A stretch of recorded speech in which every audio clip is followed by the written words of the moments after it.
Ok, bienvenue sur cette nouvelle vidéo. Donc dans cette vidéo, je vais t'expliquer pourquoi j'ai décidé de quitter la France pour m'expatrier en Estonie, à Tallinn, un pays du nord de l'Europe, un pays nordique. Donc reste bien sur cette vidéo.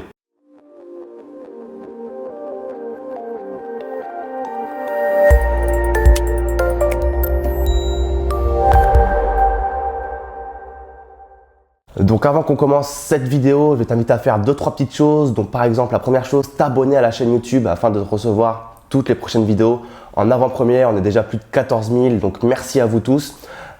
N'oublie pas également de bien lire la description YouTube. Tu pourras télécharger gratuitement un petit cadeau de bienvenue qui contient un e-book dans lequel je t'explique comment j'ai pu acheter à 21 ans, sans salaire et en tant qu'étudiant un appartement pour en faire de la location saisonnière qui me dégage aujourd'hui plus de 25% de rentabilité. Tu trouveras également dans le petit package mon intervention télévisée sur M6 dans 66 minutes sur un sujet qui risque de bien te faire rigoler je pense, ainsi que mon université, pardon, pas mon université mais mon passage à l'université de Paris-Nanterre que j'ai fait devant une centaine d'étudiants il y a quelques mois.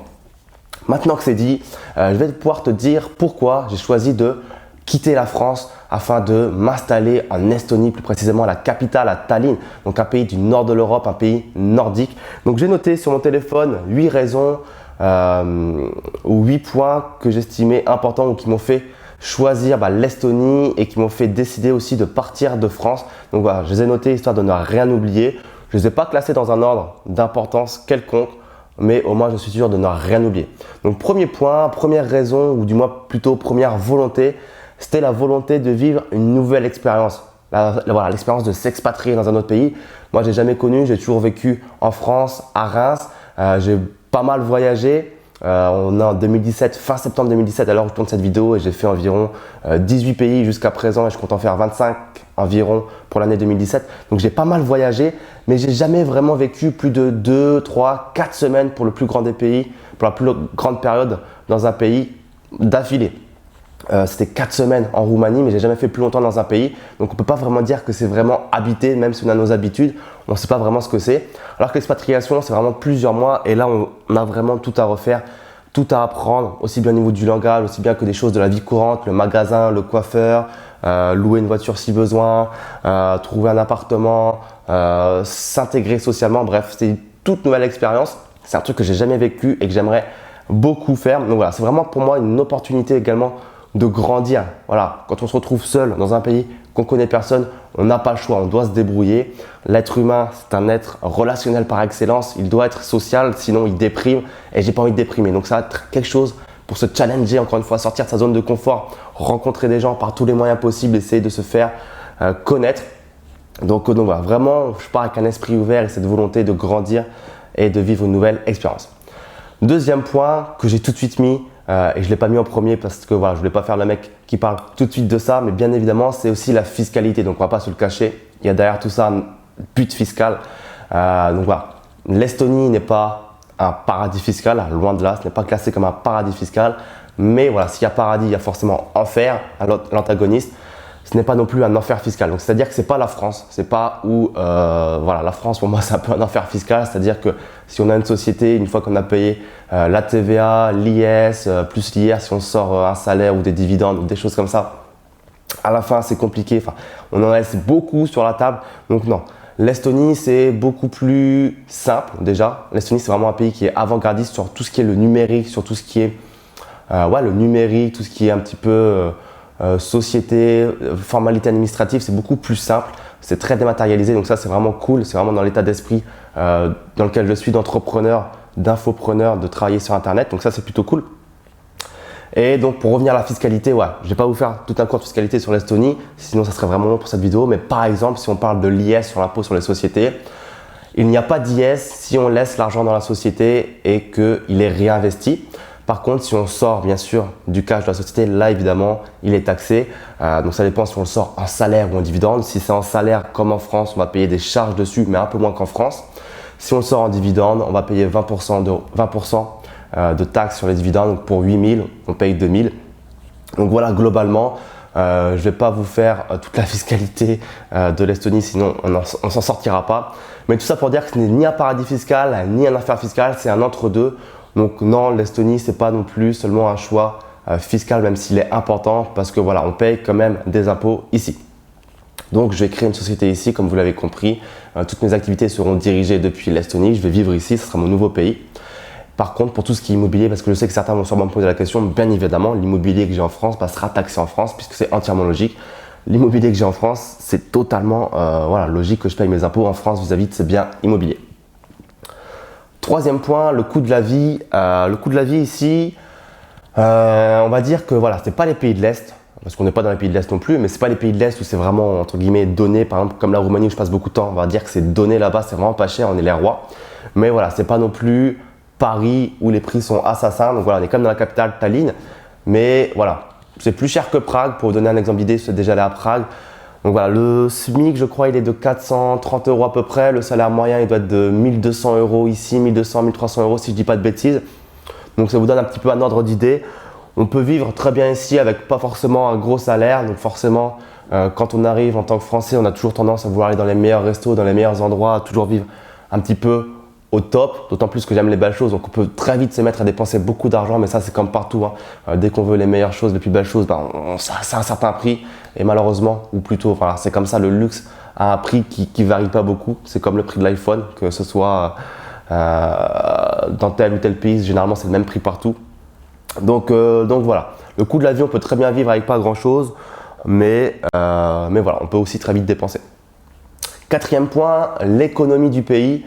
Donc là, je vais pas faire le mec qui a étudié pendant des heures et des heures l'économie du pays, loin de là. Mais sans grande surprise, c'est un pays qui est quand même beaucoup moins endetté que la France. Voilà, ça c'est sans grande surprise. Dans ce pays, l'Estonie, il y a plus de recettes publiques que de dettes publiques. Donc voilà, excédent de trésorerie.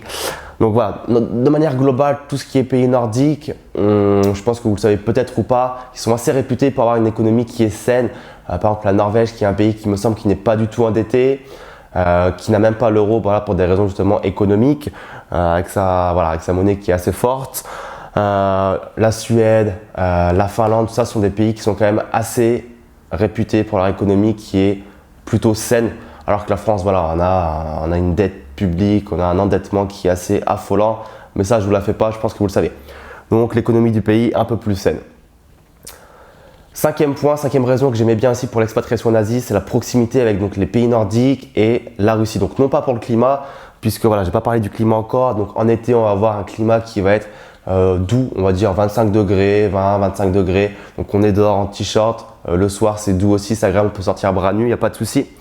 Mais ça peut être des chaleurs étouffantes. Par contre, en hiver, c'est beaucoup plus rigoureux, c'est-à-dire qu'on peut descendre à du moins 10, moins 15, moins 20 degrés. Donc voilà, moi je suis pas vraiment fan de tout ce qui est froid.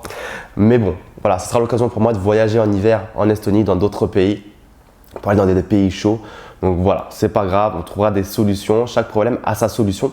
Mais pour en venir à la proximité avec d'autres pays, donc il y a tous les pays nordiques que je connais pas du tout. Moi, tout ce qui est Finlande, Suède, Norvège, la Lettonie, Lituanie, Russie à l'est, je connais pas du tout, donc ce sera l'occasion pour moi d'aller découvrir tous ces pays, il y a de quoi faire, j'ai jamais fait encore.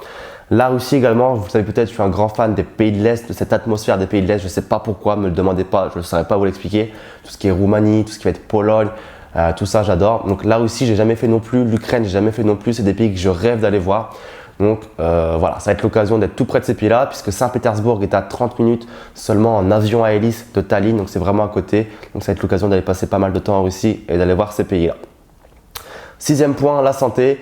Ça s'entend peut-être, je suis bien malade, je suis complètement sourd à l'heure où je fais cette vidéo, j'ai une belle inflammation voilà, de tous les sinus, donc voilà.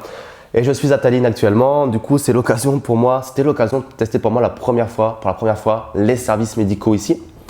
Et ils sont efficaces. Donc alors, voilà, moi je suis allé dans une clinique privée donc, qui m'a coûté 55 € la consultation chez un médecin généraliste.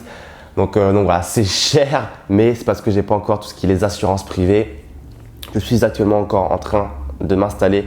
Tout n'est pas encore terminé à 100%, donc voilà, je suis en train de prendre l'assurance privée actuellement. Donc c'est pour ça que j'ai payé aussi cher, sinon bien évidemment ça serait remboursé. Mais juste pour vous donner un ordre d'idée, 55 € une consultation dans une clinique privée ici à la capitale, à Tallinn. Autrement, voilà, ils m'ont très bien reçu, forcément clinique privée, donc grand service, mais visiblement l'hôpital public a également de bons soins. Il n'y a pas de souci. Au pire du pire, dans tous les cas, on a quand même la Russie avec Saint-Pétersbourg qui est à 30 minutes, comme je vous l'ai dit, si jamais il fallait se faire opérer d'une grosse opération. Mais voilà, on a également la Finlande de l'autre côté qui est tout près ici avec la traversée en ferry ou également en avion à hélice, et Helsinki qui a aussi de très bonnes infrastructures pour tout ce qui est hôpital. Septième point, justement les infrastructures, la ville, qu'est-ce que j'en pense, si c'est une ville sympa ou pas. Donc moi au début je suis venu à Tallinn tout simplement par curiosité en fait. J'étais venu en mode voyage, un nouveau pays que je connaissais pas, l'Estonie je connais pas, on va visiter. Et je m'attendais pas du tout à trouver ce genre de paysage ou de choses à Tallinn en fait. Je m'attendais à rien en fait, je savais pas du tout à quoi ça ressemblait. Et en fait c'est une ville vraiment très sympa que je vous invite à visiter le temps d'un week-end, d'une semaine. C'est vraiment très sympa, c'est une ville à taille humaine. On peut quasiment tout faire à pied. Il y a quand même un tramway, il n'y a pas de métro, mais il y a quand même un tramway et des bus. Et donc voilà, il y a une vieille ville qui est vraiment très sympa, entièrement piétonne, très typique, vous savez, avec des petits passages dans lesquels on passe, des petits restaurants un petit peu cachés, etc. C'est vraiment très cool. Et il y a un centre-ville très moderne avec des grandes tours très modernes, pas comme à la Défense, mais voilà, très moderne avec des grandes tours. Donc c'est assez stylé. C'est une ville à taille humaine, on peut tout faire, on ne se bouscule pas. Donc il y a des heures de rush pour les voitures où à 17-18 heures ça bouchonne pas mal. Mais sinon ça roule très bien dans la ville. Pour avoir déjà roulé dans la ville, avoir loué une voiture, ça roule très bien. Donc voilà, très bonne surprise. La ville est très sympa. Et voilà, je vous recommande vraiment d'y venir pour un petit voyage de tourisme. Ça fait vraiment pas de mal et je pense que vous allez vraiment aimer. En tout cas, dites-le moi si jamais un jour vous venez ici. Huitième point et dernier point, donc vraiment un des points peut-être un petit peu les plus secondaires, mais voilà, c'est important. Parlons des femmes, puisqu'ici, visiblement, quelqu'un m'a dit qu'il y avait le taux de mannequins le plus élevé au monde, et je ne pense pas que cette personne était un menteur, puisqu'il suffit de se balader dans les rues de Tallinn pour croiser tous les 50 mètres très clairement un missile, comme on dit. Donc voilà, ici typiquement les femmes, elles sont pas toutes blondes, mais beaucoup blondes. Donc voilà, vraiment quand on dit mannequin, c'est vraiment taille mannequin, vraiment elles sont vraiment très jolies, c'est vraiment assez incroyable. Et je sais que tous ceux qui sont venus à Tallinn l'ont très vite remarqué et ont fait cette remarque de se dire voilà, les femmes ici sont vraiment très jolies. Et donc voilà, c'est toujours plus agréable de se balader dans une ville où tous les 50 mètres on croise une très jolie femme plutôt que de se balader dans un pays où on a des femmes qui sont entre guillemets vraiment pas très jolies. Donc voilà, ça c'est vraiment un petit peu plus secondaire, mais qui à mon sens était quand même important puisque voilà, je suis jeune et que j'aime bien sortir, faire la fête et que c'est toujours plus agréable d'être bien entouré. Donc voilà un petit peu pour ces 8 points qui ne sont pas forcément tous aussi objectifs. Hein, c'était vraiment les 8 points qui pour moi m'apportaient. Il pourrait y en avoir plein d'autres. Donc voilà, n'hésitez vraiment pas dans les commentaires à me poser aussi toutes vos questions si vous en avez d'autres sur n'importe lequel des points ou même un autre sujet que j'ai peut-être pas abordé. Et puis voilà, en tout cas, ce sera un plaisir pour moi de vous accueillir à Tallinn si un jour vous venez ici. Donc voilà, n'hésitez pas à m'envoyer un petit message et n'oubliez pas de partager cette vidéo avec des gens qui pourraient être intéressés par ce sujet, de liker cette vidéo, de la commenter. Et puis moi, je vous dis à très vite. Je vous souhaite une très bonne journée. Ciao.